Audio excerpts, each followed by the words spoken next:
CMR jewellers సువర్ణ సంక్రాంతి సంబరాలు బంగారు ఆభరణాలపై 1050% తగ్గింపు. తర్వాత ఎంతో మంది హీరోస్తో వర్క్ చేశారు. ఆ తర్వాత మళ్ళీ మాస్ మహారాజ్ అని చెప్పొచ్చు.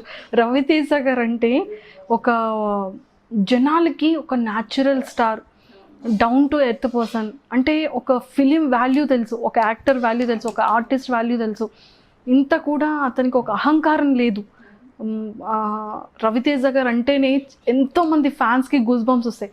ఫస్ట్ ఇండస్ట్రీలో ఫేవరెట్ హీరో అంటే లాట్ ఆఫ్ హీరోస్ కానీ, ఆర్టిస్టులు కానీ, యాక్టర్స్ కానీ, కమెడియన్స్ కానీ, అప్కమింగ్ వచ్చే హీరోస్ కానీ ఏం చెప్తారంటే, కొంతమంది మెగా అంటే, కొంతమంది జూనియర్ ఎన్టీఆర్ అంటే, ఆ 2 నేమ్స్ చెప్పిన తర్వాత ఖచ్చితంగా రవితేజ గారి నేమ్ ఉంటుంది. కరెక్ట్. ఎందుకంటే ఎంతమంది ఇంటర్వ్యూ చేసినా కూడా ఫేవరెట్ ఎవరు అంటే ఖచ్చితంగా రవితేజ గారి నేమ్ నెంబర్ ఆఫ్ పీపుల్ చెప్పారు. సో అంటే ఆ వర్కింగ్ ఎక్స్పీరియన్స్ ఎలా అనిపించింది, తర్వాత గ్యాప్ వచ్చిన తర్వాత కలిసిన తర్వాత ఆ మెమొరబుల్ మూమెంట్ ఎలా ఉంది? యాక్చువల్గా ఫస్ట్ నేను చేస్తున్నప్పుడు భయంగా ఉండేది నాకు. ఆయన ఆల్రెడీ అప్పటికైనా 2-3 సినిమాలు చేస్తున్నారుగా. ఆయనతో నాకు యాక్ట్ చేయడం, ఆయన మంచి డాన్సరు. అసలు ఒకసారి అలా పేపర్ చూస్తే చాలా ఇలా డైలాగ్ చెప్పేస్తారు. నాకేమో 2-3 సార్లు చదువుకుంటూ వచ్చిన లేదా స్కూల్లో కానీ బుక్స్ చదువుతారుగా అలా చదువుకునేదాన్ని. ఎందుకంటే ఆయన ఎలా ఇవ్వాలనుకున్న, తన బెస్ట్ ఇవ్వాలనుకుంటారు, బెస్ట్గా. అసలు ఇంకా ప్రతి సీన్ని కూడా అలాగే చూస్తారు. మనం కొన్ని సీన్స్ వదిలేస్తూ సింపుల్గా ఉంది కదా వెళ్ళిపోదాంలే, బట్ ఆయన ఎవ్రీ సీన్ కూడా ద బెస్ట్ ఇస్తారనమాట. సో ఆయన అంత బెస్ట్ ఇస్తున్నప్పుడు మనం పక్కన నేను వెళ్ళి పిచ్చిగా చేస్తే బాగుండు. సో నేను కూడా అంతే బెస్ట్ ఇవ్వడానికి మ్యాక్సిమం ట్రై చేశా. బట్ ఓవరాల్గా మూవీ చూసుకున్న తర్వాత నేను చాలా బాగా చేశాను అని నేను కూడా ఫీల్ అయ్యాను. అండ్ అతనితో వర్క్ చేయడం రియల్గా మేబీ తనతో వర్క్ చేయడం వల్లే నేను కెరీర్లో ఇంత ఎదిగానేమో ఒక విధంగా చెప్పాలంటే. ఆయన కష్టపడడం చూసి ఇలా ఉండాలి, ఇలా నేను కూడా బెస్ట్ ఇవ్వడానికి ఇంత ట్రై చేయాలని ఎక్కడ రిలాక్స్ అవ్వకుండా తన నుంచే నేను నేర్చుకున్నాను. అంటే తెలియకుండా నేను నేర్చేసుకున్నాను, అతను చూస్తూ నేర్చేసుకున్నాను నేను అది. సో అది నాకు చాలా ప్లస్ అయింది నా కెరియర్కి.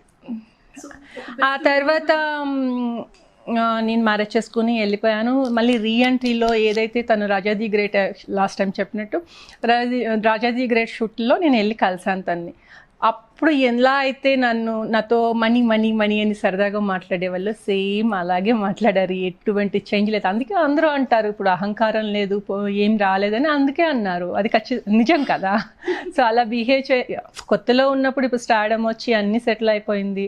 సో మాట్లాడచ్చు, మాట్లాడకపోవచ్చు, బట్ చాలా బాగా మాట్లాడారు. సేమ్ అదే పిలుపు, మనీ మనీ మనీ అని 3 times పిలుస్తారు, మనీ మనీ మనీ మనీ అని. సో మీరిద్దరు చేసే ఫిలింలో ఒక బెస్ట్ సరదా మెమొరబుల్ మూమెంట్ ఏమైనా ఉంటే చెప్పండి. ఆ మూవీలో నేను స్నానానికి వెళ్తాను అనమాట. బల్లి వస్తుంది. బల్లి అంటే నాకు ఆ మూవీలో చాలా భయం.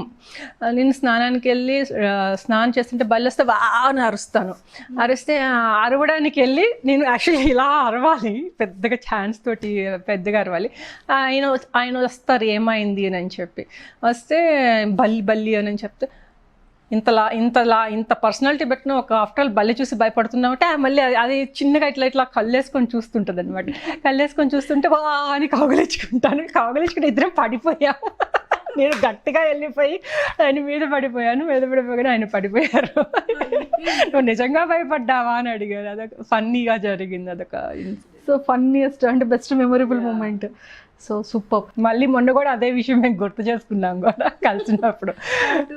అంత అమాయకంగా అప్పుడు ఉన్నావు, ఇప్పుడు బాగా మెచ్యూరిటీ వచ్చింది అన్నారు, కాంప్లిమెంట్ ఇచ్చారు. అప్పుడు చిన్నవాళ్ళు ఇప్పుడు పెద్దవాళ్ళు అయిపోయారు. అదే మెచ్యూరిటీ వచ్చింది బాగా. సీరియస్లీ, ఎందుకంటే ఏదైనా ఇంటర్వ్యూ దగ్గరికి వెళ్ళేటప్పుడు కానీ లేదంటే సార్ ఒక్క సెల్ఫీ అని కానీ చక్కగా సెల్ఫీ ఇస్తారు. ఎంత పేషెన్సీ ఉంటుంది. ఆల్ ద వెరీ బెస్ట్, జాగ్రత్త అని ఎంత బాగా చెప్తారంటే రవితేజ గారు. సీరియస్లీ నిజంగా తను చాలా అమేజింగ్ గుడ్ హార్టెడ్ పర్సన్. అసలు కింద ఫస్ట్ కష్టం అంటే ఏంటని తనకు తెలుసు.